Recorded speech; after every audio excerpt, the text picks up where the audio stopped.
ආයිබෝවන් ඔන්න අදත් අපි ආවා ගණිත ගැටලුවක් හදන්නට. බලමුද අපි මොකද්ද මේ ගණිත ගැටලුව කියලා.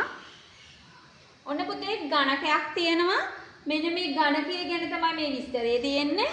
ඒකෙදි කියනවා ඔබට පෙනෙන පැත්තේද එහි විරුද්ධ පැත්තේද ඇත්තේ එක හා සමාන අකුරු කියලා. ඒ කියන්නේ පේන පැත්තේ විරුද්ධ පැත්තේ. එහෙමනම් මේ පනේ තියෙන්නේ මේකේ විරුද්ධ වෙන්න ඕනේ යට පැත්තේ.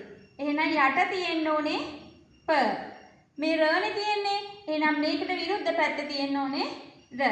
මේ නනේ තියෙන්නේ මේකට විරුද්ධ වෙන්න ඕනේ පිටිපස්සෙන් ඇවිල්ලා න.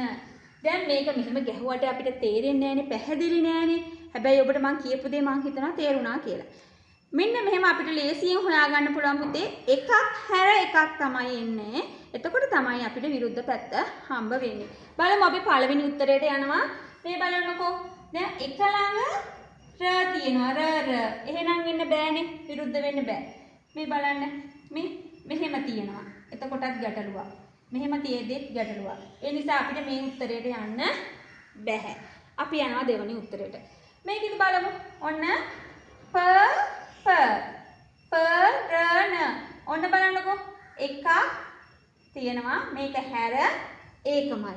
එතකොට ඔන්න හරියට ඇවිල්ලා. අපි බලමු එකක් ආවා කියලා අපිට එහෙම කරන්න බෑ. අපි බලමු ඉතුරුවත්. මේ බලන්න. මේ න. ඊට පස්සේ ර. ඔන්න එහෙමනම් අපිට ඇවිල්ලා දෙනවා එකක් කර එකක් නිසා මේක තමයි අපේ පිළිතුර.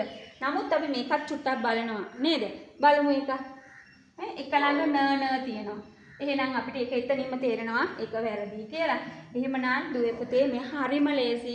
මෙන්න මේ ආකාරයට ඔයගොල්ලෝ මේ වගේ ගණක් ආවම ලේසියෙන්ම අඩුම කාලයකින් විසඳන්න පුරුදු වෙන්න. අයිබෝවන්